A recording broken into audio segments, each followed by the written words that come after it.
Some in the financing sector are sounding the alarm that Canada could be on the brink of a period of stagflation. Stephen Johnston, director of Omnigence, joined us for more on the issue of stagflation.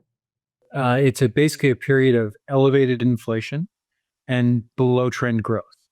And so in practical terms, in inflation adjusted terms, the economy isn't growing or is actually even contracting. And if for people that remember it, the last time we had a period of stagflation was in the 1970s, where we had inflation, of 12, 13, 14% and growth rates of like 2 or 3%. So you actually had the economy contracting on an inflation adjusted basis, 5, 6, 7, 8% per annum, like very serious contraction in real terms. I'm not suggesting we have that today, but we have, elevated inflation and below trend growth, which is still a classic in stagflation. We also spoke about the core reasons why Canada is facing the threat of stagflation. Well, that's a very big question.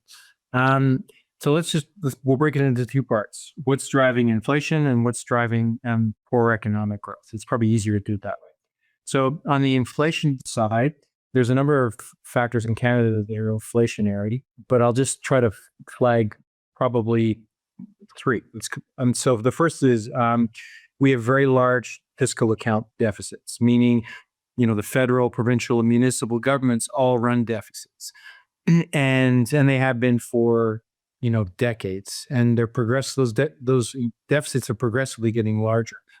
And over the medium to long term, those types of deficits are typically inflationary because, particularly at the federal level, eventually the central bank prints money to fund those deficits, or at least to keep interest rates suppressed in order for those deficits to be serviceable.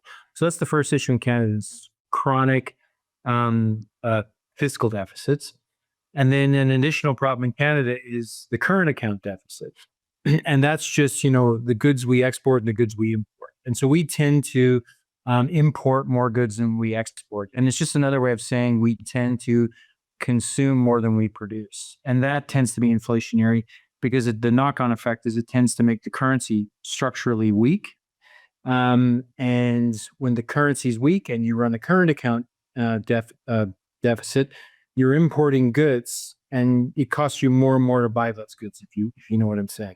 So in Canada, those are the kind of big drivers for our inflationary problems.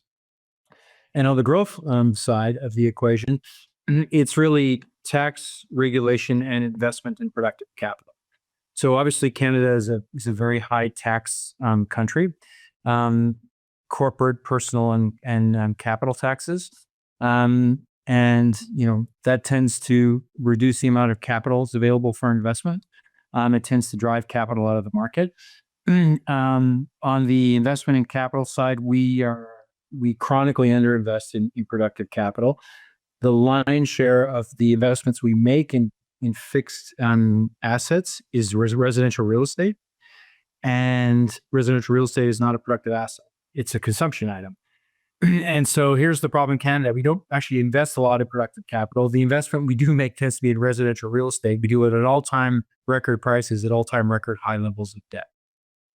And then the final piece of the puzzle in Canada is that we have a regulatory environment that's perceived globally as very antagonistic to investment, particularly in commodities and in industrial capacity and infrastructure, and of course that deters capital from investing in Canada, and it makes our investment problem even bigger because Canadian capital tends to flow out of the market looking for lower tax jurisdictions, better returns, and because of the regulatory market, foreign capital doesn't flow in to replace it. So we really have a capital shortage, and that capital shortage has left us with an underinvestment in productive capital. And the real quick way to a lower standard of living is to impede the formation of capital. And so we're the poster child for it. Lastly, we asked what needs to be done to solve the core problems of inflation and low economic growth. The answer is straightforward. Implementing, I would suggest, is not straightforward, but the answer is straightforward. We need to deepen the capital pool in Canada.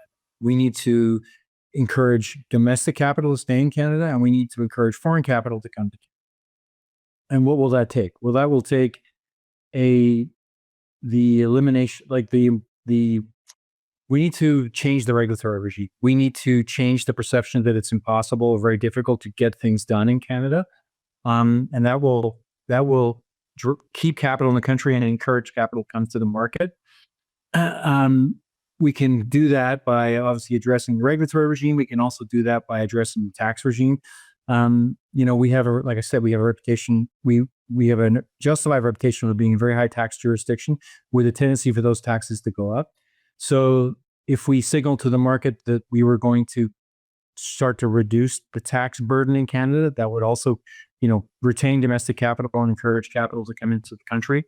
So I think that those two things are critical. That would also have the impact of strengthening the Canadian dollar, which would also help attract capital. And I think on the inflationary piece, we've got to get our fiscal deficits under control. Like, you just can't run structural deficits of $65 billion a year. You can't double your debt, the country's debt, in a decade. Despite what politicians like to say, Canada doesn't have a low debt to GDP. If you include the private sector, if you include public and private debts, Canada is the second most indebted country in the developed world. Because ultimately, the only party that's available to pay government debts is taxpayers. There is no such thing as public debts. They're all payable by individuals. And so the only country with a worse debt position than Canada is Japan. And very high debt levels tend to create downward pressure on the currency, which is, of course, inflationary. And very high debt levels tend to impede the investment in capital, because you can't invest in capital, you have to repay debts. So it's really important for us to fix the tax regime, fix the regulatory regime, and start to get our fiscal deficits under control. If we don't do those three things, we won't fix our growth problem.